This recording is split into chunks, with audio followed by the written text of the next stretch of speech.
Imagine you are standing in the middle of the Sahara Desert. The year is 1300 AD. The ground beneath your feet is not sand, it is salt, pure, solid slabs of it, thick enough to carve walls from, and people did.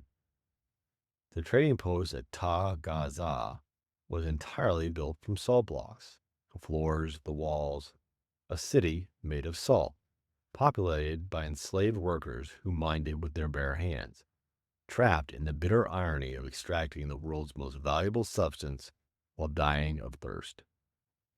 Meanwhile, 500 miles to the north, Arab merchants were trading those same salt blocks for an equal weight of gold, pound for pound, salt for gold. The merchants weren't fools. They knew exactly what they were doing. I'm Aiden Thomas of Hidden History, and this is how we started to add flavor. This is the history of salt. Here's something your body already knows. You need salt to survive, metaphorically, biologically. Without sodium, your nerves stop firing, your muscles stop contracting, your heart stops. Every cell in your body depends on a precise balance of sodium inside and outside its walls. Disrupt that balance, and you don't just feel unwell, you die. This is not a modern discovery. Every culture in human history figured it out independently. Animals travel miles to reach natural salt deposits, and ancient hunters learned to follow them. At some point around 6,000 years ago, somewhere in what is now northern China, someone standing beside a drying inland lake noticed something. As the water evaporated, it left behind a white crust. They tasted it, and they realized food rubbed with this substance did not rot. It lasted. It could feed you through a winter, through a drought, through a famine. That moment, a person crouching over a cracked lake bed tasting dry brine is one of the most important moments in the history of civilization. And we don't even know their name. But we do know what they started. And here's where things change. Salt wasn't just useful, it was leverage. And someone figured that out very early. His name was Guan Zhong, and almost nobody knows it. In 685 BCE, Guan Zhong became the chief minister to Duke Huan of Qi, one of the most powerful states in ancient China. And he had a problem. The state needed money, lots of it. He could tax farmers, but farmers could hide their crops. He could tax merchants, but merchants could simply relocate. So, Guan Zhong looked at a different kind of problem entirely. What was one thing every single person, emperor or peasant, needed and absolutely could not produce for themselves? Salt. He created the world's first state salt monopoly. The government controlled production. The government set the price. And every person in China had no choice but to buy from the state.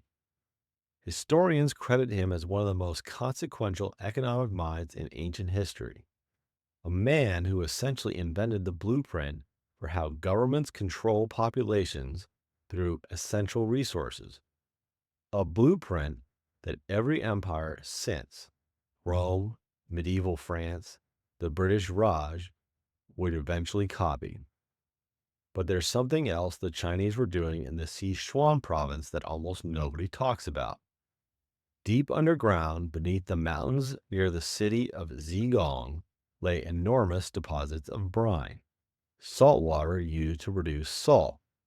To reach it, Chinese engineers developed something extraordinary: percussion drilling. They lowered iron bits on bamboo cables thousands of feet into the earth, striking the rock rhythmically until they broke through the deposits beneath. The ancestors of this technology have reached back over 2,000 years, eventually producing wells that by the 19th century would become the deepest in the world. We've used this technology before. When Edwin Drake drilled the first American oil well in 1859, the world called it a revolution, a breakthrough, the birth of the modern petroleum age. It was a revolution, just not a new one. Chinese had already done it for salt 2,000 years earlier. By the time Rome built its empire, salt had already been a commodity, a currency, and a weapon for thousands of years. The Romans built one of their oldest roads specifically to transport it. The Via Salaria, the Salt Roads, ran from the Adriatic coast straight into the heart of Rome, built before most of the empire existed, older than most of the laws that governed it. And here's a word you use every single week without knowing where it came from. Salary comes from the Latin salarium, a payment tied directly to salt. Roman soldiers required it to preserve their provisions on a campaign. Whether they were paid in salt directly or given a specific allowance to purchase it, salt was so fundamental to the Roman military that it was literally embedded in the language of payment.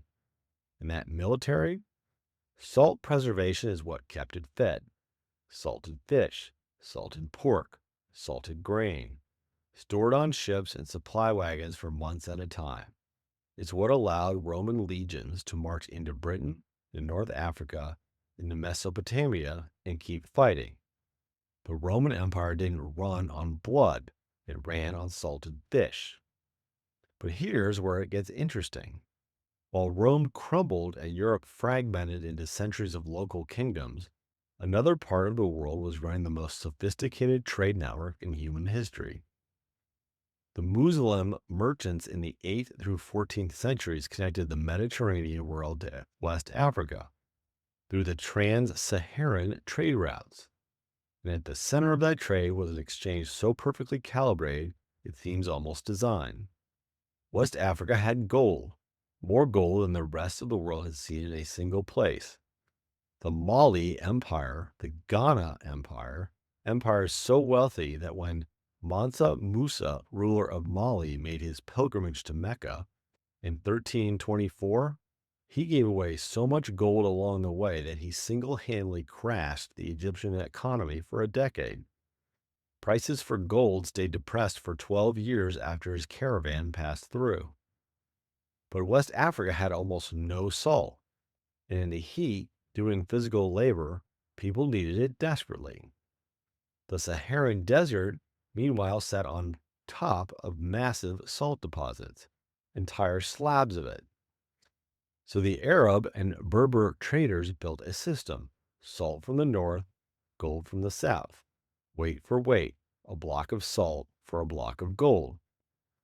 The city of Timbuktu became one of the richest cities on earth, a center of Islamic scholarship, libraries, and commerce, because it sat precisely at the intersection of those two trades.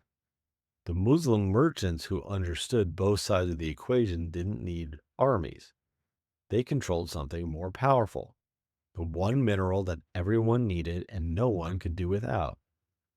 Now here's the catch. When something becomes essential to life, governments have always seen the same opportunity. Everyone needs it. Everyone will pay anything to get it. France took this logic further than almost anyone. The Gabelle, France's salt tax, was introduced in the 14th century. By the 18th century, it had become something so grotesque, French citizens were legally required to purchase a minimum amount of salt each year from government-controlled suppliers. It didn't matter whether they needed it. It didn't matter whether they could afford it. Buy the salt or face the law. But here's the part that really made it wicked. The price you paid depended entirely on where you lived. In some regions of France, salt cost 40 times more than it did in neighboring provinces. And the border between high tax and low tax zones was patrolled by thousands of armed agents. If you tried to buy cheaper salt across that border, you were a criminal.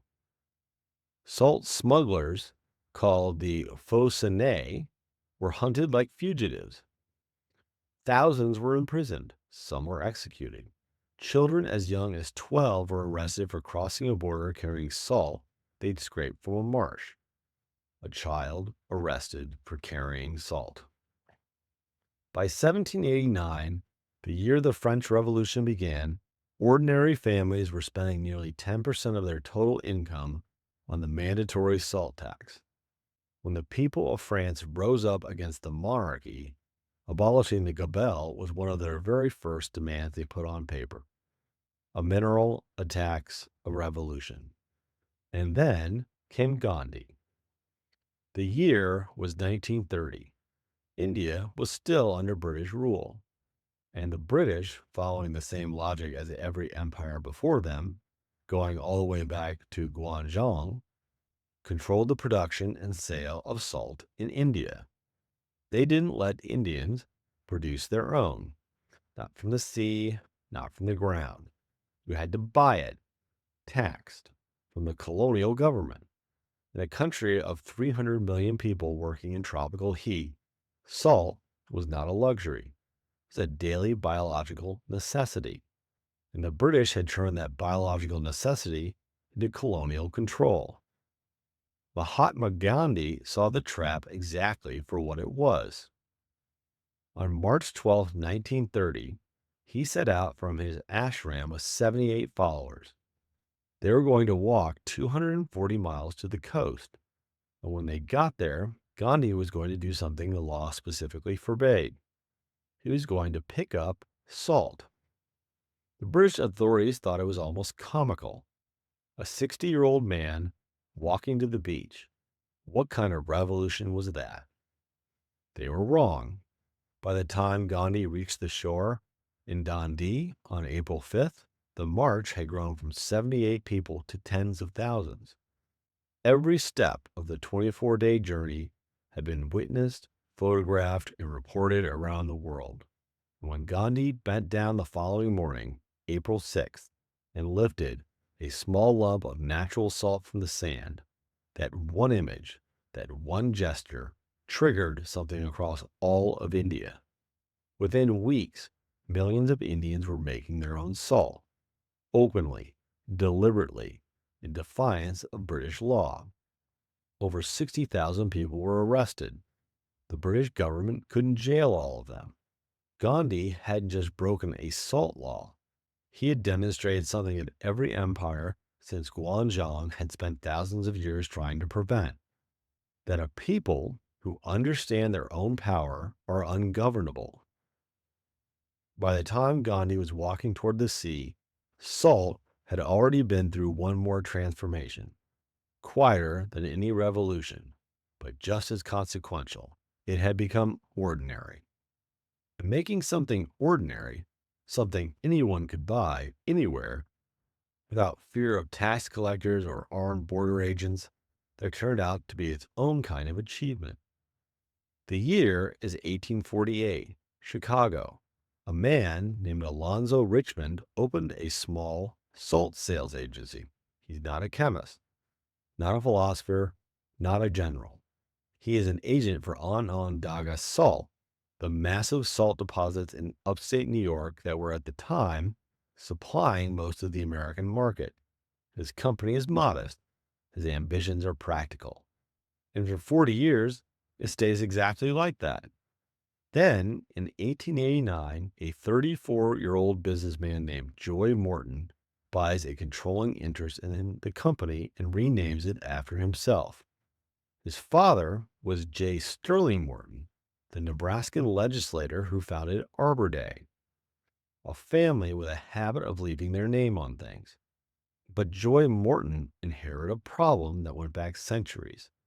Salt, for all its power, all its history, all its empires, was infuriating to use because salt absorbs moisture from the air. And when it does, it clumps, it cakes, it hardens into a useless brick. Every cook, every housewife, every field worker knew the frustration. You'd reach for the salt shaker and nothing came out. You'd bang it on the counter. You'd jam a fork into it. You'd start over. For 6,000 years of recorded history, nobody had solved this. the most valuable substance in the ancient world, and still you couldn't get it out of the jar. In 1911, Morton's chemists did what generations before them hadn't. They added a small amount of magnesium carbonate to the mix, an anti-caking agent, just enough to keep the crystals separate, to keep the salt flowing. Free-flowing salt. It sounds almost embarrassingly simple. A substance that had built empires, that had been traded weight for weight against gold, that Roman soldiers had been paid in, that French children had been arrested for carrying. And the breakthrough, the thing that finally made it usable by ordinary people in ordinary kitchens, was a pinch of magnesium carbonate. Morton needed to tell people, so they hired an advertising agency and asked them to design a campaign. The agency arrived with multiple proposals and 3 alternates. One of those alternates showed a little girl holding an umbrella tilted back against the rain. In her other hand, a blue cylinder of salt, spout open, salt pouring freely out of it, even in the rain. Joy Morton's son, Sterling, looked at that image and immediately understood it. Here was the whole story in a picture, he said. The message that the salt would run in damp weather was made beautifully evident. They needed a slogan. Someone suggested flows freely. Then came the old proverb, it never rains but it pours, too negative. So they flipped it. When it rains, it pours. The umbrella girl appeared on the blue Morton salt cylinder in 1914. She's been updated 6 times since. New dress, new hairstyle, each decade. But she's never left. There was never a real girl, no model, no child star, just an advertising executive's sketch of what free-flowing salt looked like in a rainstorm. And that image, that little girl with her umbrella, became one of the most recognized brands in American history.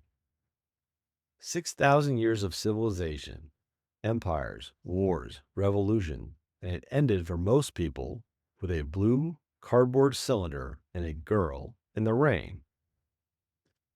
By the way, if you made it this far, you're clearly the kind of person who finds this stuff fascinating.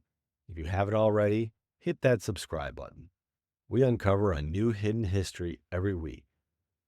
Now, back to our story. The year is 1965, Gainesville, Florida, and a kidney specialist named Robert Cade is about to accidentally build a $9 billion industry out of the exact same science that ancient humans already knew by instinct. Cade ran the renal and electrolyte division at the University of Florida College of Medicine. His specialty was how the body handles fluids, how it loses them, what happens when it doesn't have enough. One afternoon, an assistant football coach knocked on his door with a question. He'd lost 18 pounds during a game. 18 pounds. Never once felt the urge to urinate, and he wanted to know why. Cade knew immediately. The players were sweating out fluids so fast, their bodies had nothing left to excrete. But it was the follow-up question that changed everything. What exactly were they losing? And what was it doing to them? He got permission to run tests on the freshman football team during practice. The results were stark. Their electrolytes were completely depleted. Their blood sugar was low. Their total blood volume had dropped. Each of those conditions, Cade said, would to some extent incapacitate a player. Put them all together, and you can have real problems. And here's the thing. The solution was not complicated. It was ancient. Give them water, Cade said, but with salt in it to replace the salt they were losing in sweat. Salt. Sodium. The same thing the Babylonians harvest from dried lake beds. The same thing Roman soldiers carried on campaign. The same thing Gandhi walked 240 miles to pick up from a beach.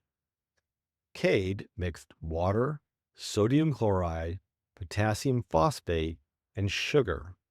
The first batch, by all accounts, nearly undrinkable. Nobody in the lab could stomach it. Then Cade's wife suggested squeezing in fresh lemon juice. That was the formula. They called it Gatorade, named after the Florida Gators. The first real field test came in a scrimmage between the varsity B team and the freshmen. The B team led 13-0 at halftime. The second half, the freshmen, the ones who had had the drink, came out and scored enough to flip the game entirely. The following day, Cade's team worked through the night, hand squeezing lemons. Florida played LSU in 102-degree heat. Florida came from behind and won. In the fourth quarter, the Tigers wilted. The Gators didn't. The LSU coach was asked afterward why his team had lost. "We didn't have Gatorade," he said. "That made the difference." By 1967, commercial rights had been sold. By 1983, Quaker Oats acquired the brand. By 1991, they signed Michael Jordan as a Gatorade spokesman, anchoring one of the most successful advertising campaigns in American sports marketing and securing over 80% of the sports beverage market. By 2001, Gatorade was generating over $2.2 billion in annual sales. Today, it operates in over 80 countries. And the University of Florida, which retained royalty rights, has received over $150 million from the drink the researchers invented in a college lab, a bag of sodium chloride, and a handful of lemons. See, nobody called it a salt drink. Nobody marketed it as an ancient Roman wisdom in a bottle. They gave it a mascot, a lightning bolt, and a celebrity endorsement. But strip away the branding and the neon coloring, and what you have is a 6,000-year-old idea. Your body loses salt. You need to replace it. Guan Zhong knew it. Roman generals knew it. Gandhi knew it in his bones. And Robert Cade rediscovered it in a Florida locker room and accidentally built one of the most successful consumer brands in the history of American business. Here's a number that should reframe everything we've talked about. The average American uses approximately 362 pounds of salt per year. 362 pounds per person per year. And here's the part that stops most people cold. Only about 6% of that goes into food. 6%. The other 94%, that's the hidden history nobody tells you about because it doesn't look like history. It looks like the world you live in right now. The largest single use of salt in the United States, about 44% of everything we produce, goes onto the roads. The moment temperatures drop and ice forms, salt trucks roll. Salt lowers the freezing point of water, which means roads stay liquid, or at least workable, at temperatures that would otherwise be lethal for drivers. The United States uses roughly 20 to 25 million tons of road salt every single winter. 20 to 25 million tons of something you put on your eggs. But the chemical industry is where salt's modern power really reveals itself. When you run an electrical current through a brine of salt and water, you split the molecule. You get chlorine and sodium hydroxide, two of the most consequential chemicals in modern manufacturing. 85% of all medicines are manufactured using chlorine chemistry, which starts with salt. The blood bags in a hospital, chlorine. The sterile tubing, chlorine. Heart catheters, surgical tools, prosthetics, x-ray films, all downstream of salt. PVC, the plastic in your pipes, your window frames, your electrical insulation, made from chlorine. Teflon, neoprene, polyurethane, foam, epoxy, resin, all of it traces back to that same electrolysis of salt brine. More than 50% of all chemical products in the world depend on salt as a raw material. We talk about the oil age, the steel age, the silicone age, but nobody talks about the salt age. And the reason is simple. It never ended. We just stopped noticing it. There's one more frontier worth naming. In concentrated solar power plants, the kind that collect heat from the sun and store it as energy, engineers face a fundamental problem. The sun only shines during the day. How do you hold the heat overnight? Molten salt.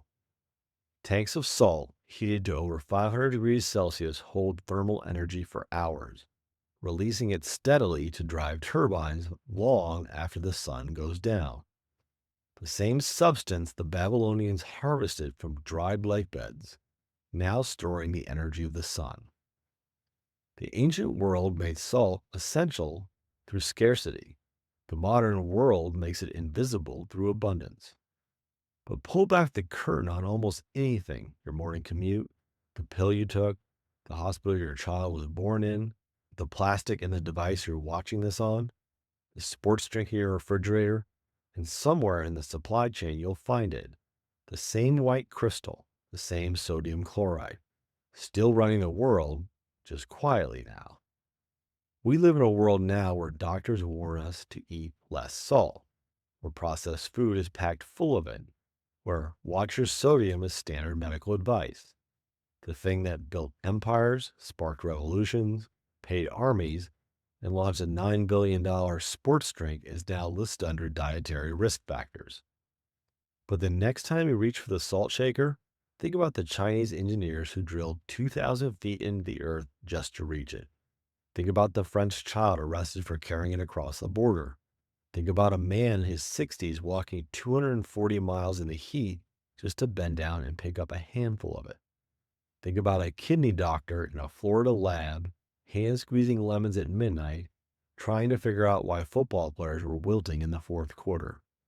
They all knew the same thing. It wasn't just seasoning, it was survival. If you enjoyed today's episode of Hidden History, hit that subscribe button, like the video, and comment below on another episode you'd like to see. Next week, we're uncovering the hidden history behind another invention that will start firing up next weekend. Next week, we uncover the hidden history of the grill. Now, take a look around. History is everywhere.